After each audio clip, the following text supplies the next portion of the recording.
I just poked around with a flashlight, got under the car. It looks like it's leaking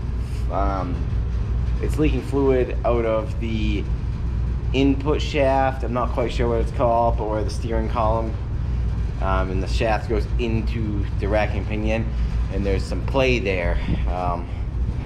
So I think what I'm gonna do, since these racking pinions, I think they're like $300, $400, $500 or more, and they're, you know, they're not just anywhere. You gotta search around for them because it's just getting, the parts are just getting old and hard to find.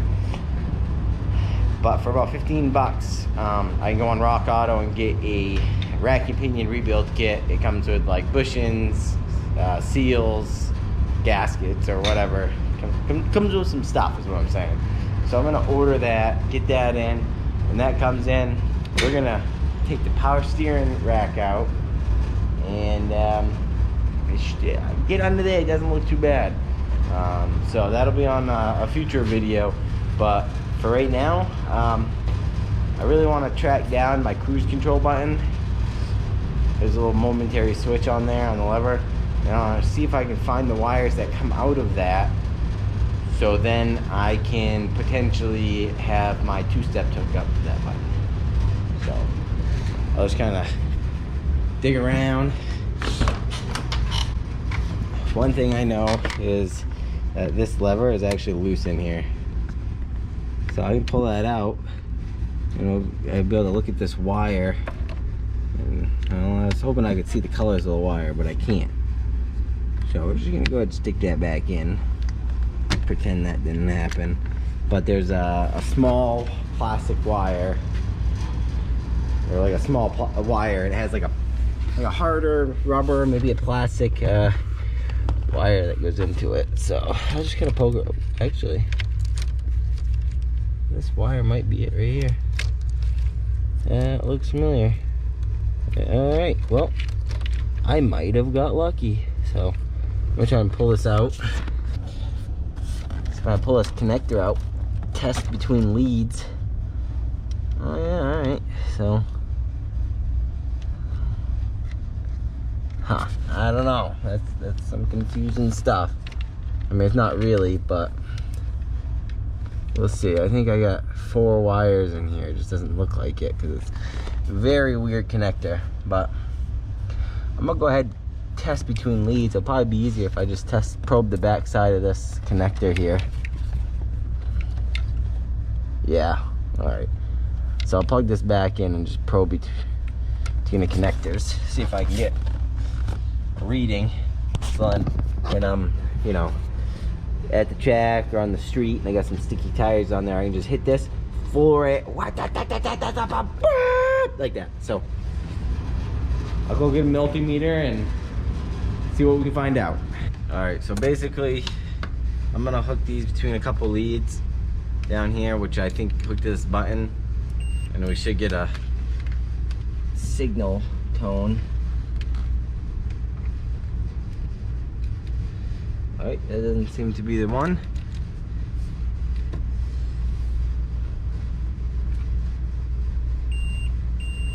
So, there's a tone. I wonder if that's the switch.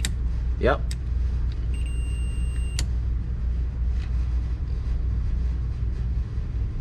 So that's pretty cool. So, what I'm doing is I'm just probing around. I want to find out what this, you know, what I can do to get my two-step off this button right here, because now this switch I could actually use for something, and I don't know what I'd use it for, but I could actually hook something into this button. I don't know what, but that would be cool. So this right here, and that's when you're trying to decrease your speed and you can tap it, and you know, but anyways, but that's gonna be this little connector down here, and it's the red black wire and the brown white wires. So I think those brown white wires actually are gonna be I think they're gonna be an important role here.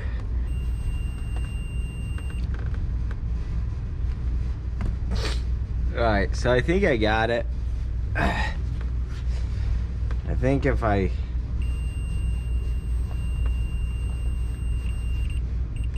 It's kind of intermittent now. If I press my finger on it and hold it,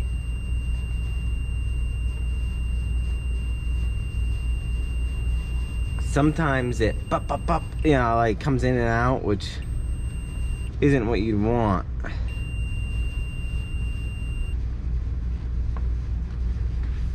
So for reference, that end button is gonna be the brown and the blue. Brown and white, and blue. I just want to verify that none of these other combos actually do that. Like there's a cross in here, you know. Alright, so there's another one.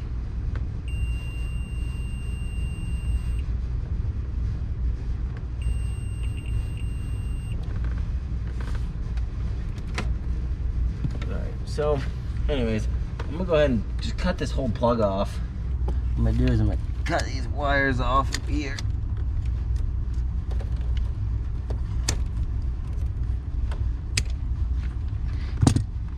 And the ones I'm gonna be experimenting with are blue and gray. Well, I think I got the whole two-step thing, or whatever, launch controller, I don't know what you call it. I just know when I hit this little button, my rev limiter should bounce between 4,000 and like 4,200 or 4,100, something like that. I wish that I could change those settings manually in here. I don't think I can change it, but if nothing changed, I should be able to rev it past 4,500 until I hit this button on my directionals. Oh yeah, she went pretty high. She went to almost 5, so I'll press it and I should be able to hit two-step or something. Oh yeah. Oh yeah. So now my two-step is this button right here. So if I hit it and floor it, so right now, as you can see, I'm gonna rev it up.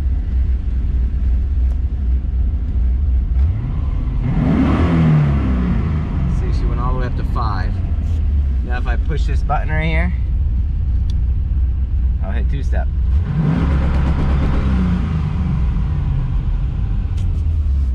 Pretty cool. I'll just hang around. I got some, you know, some fun stuff like this. We're gonna go test this on the street pretty soon. Try not to get in trouble. But we'll see you in the next video.